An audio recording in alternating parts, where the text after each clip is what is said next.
बातमी आहे राज्यातील वाढत्या गुन्हेगारीची। राज्यात 48 तासात अपहरण आणि हत्येच्या 2 घटना घडलेल्या आहेत। पुण्यामध्ये सोमवारी सकाळी भाजप आमदार योगेश टिळेकर यांच्या मामाचं अपहरण करण्यात आलं। त्यानंतर रात्री उशिरा यवतमध्ये त्यांचा मृतदेह सापडला। तर तिकडे बीडच्या मस्साजोगमध्ये सरपंचांचं अपहरण करून हत्या करण्यात आली आहे।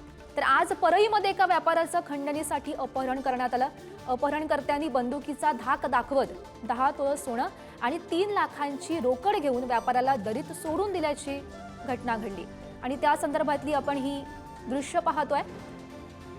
पुण्यात धक्कादायक असा प्रकार, आमदारांच्या मामाचं अपहरण करण्यात आलं, त्यानंतर हत्याही झाली। बीडमध्ये सुद्धा सरपंचांची हत्या झाली। परळीमध्ये खंडणीसाठी अपहरण करण्यात आलं। खंडणी घेतल्यानंतर त्यांना सोडूनही देण्यात आलेलं आहे। 48 तासात राज्यात या 3 घटना घडलेल्या आहेत, त्यामुळे संपूर्ण महाराष्ट्र सध्या हादरला। आपण या 3 घटना पाहतोय, त्या संदर्भातली 3 दृश्यही पाहू शकतो। पहिला प्रकार पुण्यामधल्या आमदाराच्या मामांचं अपहरण करण्यात आलं, त्यानंतर त्यांची हत्या झाली। बीडमध्ये सुद्धा तसाच प्रकार घडलेला आहे। परळीमध्ये खंडणीसाठी अपहरण करण्यात आलंय।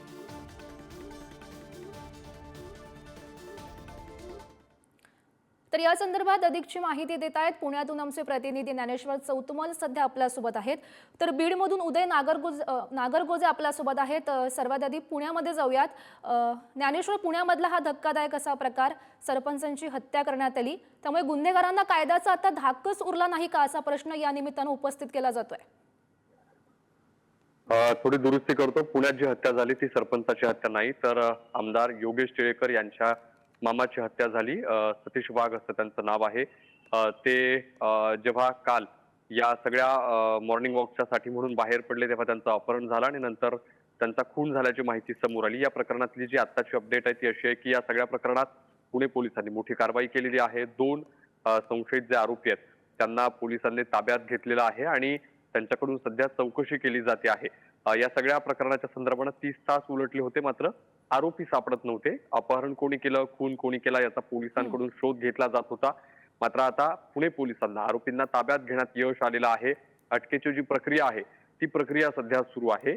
या सगळ्या आरोपींकडून आणखी जे त्यांच्या सोबत सह आरोपी आहेत त्यांचा तपास, त्यांचा शोध घेण्याचा पुणे पोलिसांचा प्रयत्न सध्या सुरू आहे। पण पुण्यासारख्या शहरात आमदाराचा मामा, अत्यंत मोठं कुटुंब आणि अशा पद्धतीने होणाऱ्या घटना ह्या सगळ्यांनाच धक्का देणाऱ्या होत्या। संपूर्ण पुणे हादरलेलं होतं आणि या घटनेतले आरोपी मोकाट होते। त्यातल्या 2 आरोपींना पुणे पोलिसांनी ताब्यात घेतलेलं आहे। ही आताची मोठी घडामोड। हो, नक्कीच ज्ञानेश्वर, तुम्ही म्हटल्याप्रमाणे पुण्यात आमदाराच्या मामाचं अपहरण करून ही हत्या करण्यात आली आहे। पुढची कारवाई नेमकी कशी होते हे पाहणं महत्त्वाचं असेल। धन्यवाद दिलेल्या या माहितीसाठी। तर बीडमधून आमचे प्रतिनिधी उदय नागरगोजे आपल्यासोबत आहेत। उदय, आपण पाहतोय सरपंचांच्या हत्येनं बीड शहर हादरलेलं आहे। पुढची कारवाई नेमकी कशी केली जाते या संदर्भात?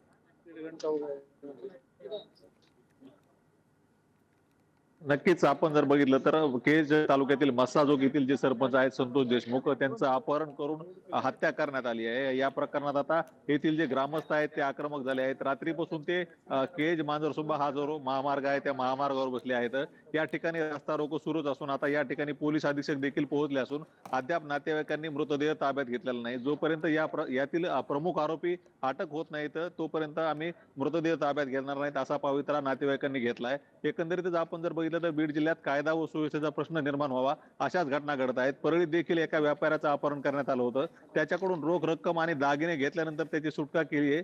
तर दुसरीकडे हा प्रकार घडलेला आहे। काही दिवसापूर्वीच पवनचक्कीच्या कंपनीच्या कार्यालयात जी मारहाण झाली होती त्याचं पर्यावसन हे अपहरण आणि खुनामध्ये झालंय। आता या प्रकरणात पोलिसांनी 2 आरोपी जरी अटक असले तरी यातील प्रमुख आरोपी अटक करा अशी मागणीच या ठिकाणचे ग्रामस्थ करत असून जोपर्यंत यावर ठोस कारवाई होत नाही तोपर्यंत आंदोलन मागे घेणार नाही, तसेच मृतदेह ताब्यात घेणार नाही असा पवित्रा या ग्रामस्थांनी घेतलाय। आपण सध्या या रास्ता रोकोच्या आंदोलनाच्या ठिकाणीच आहोत आणि ग्रामस्थ मात्र आपल्या मागण्यावर ठाम असल्याचंच पाहायला मिळतंय।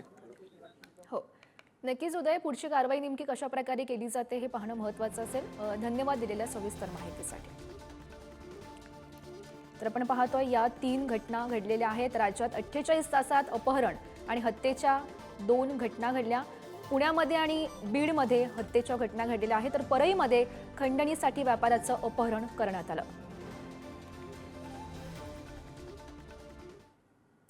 पुढची बातमी आमदार योगेश टिळेकर यांच्या मामाच्या हत्या प्रकरणातील संशयित आरोपी सध्या ताब्यात असल्याचं पाहायला मिळत आहे। वाघोली या परिसरातून संशयित आरोपी शर्मा याला ताब्यात घेण्यात आलाय। पवन शर्मा आणि नवनाथ गुरसाळे हे दोन संशयित पोलिसांच्या ताब्यात दिसत आहेत। पुणे पोलिसांकडून आरोपीची चौकशी सुरू आहे। योगेश टिळेकर यांच्या मामाचं सोमवारी अपहरण करून हत्या करण्यात आलेली होती। त्याच संदर्भातली ही महत्त्वाची अपडेट। जे आरोपी आहेत ते सध्या पोलिसांच्या ताब्यात असल्याची माहिती मिळते। संशयित आरोपी सध्या पोलिसांच्या ताब्यात आहेत। यामध्ये वाघोली परिसरातून संशयित आरोपी शर्मा याला ताब्यात घेतलाय। पवन शर्मा आणि नवनाथ गुरसाळे हे दोन संशयित पोलिसांच्या ताब्यात आहेत।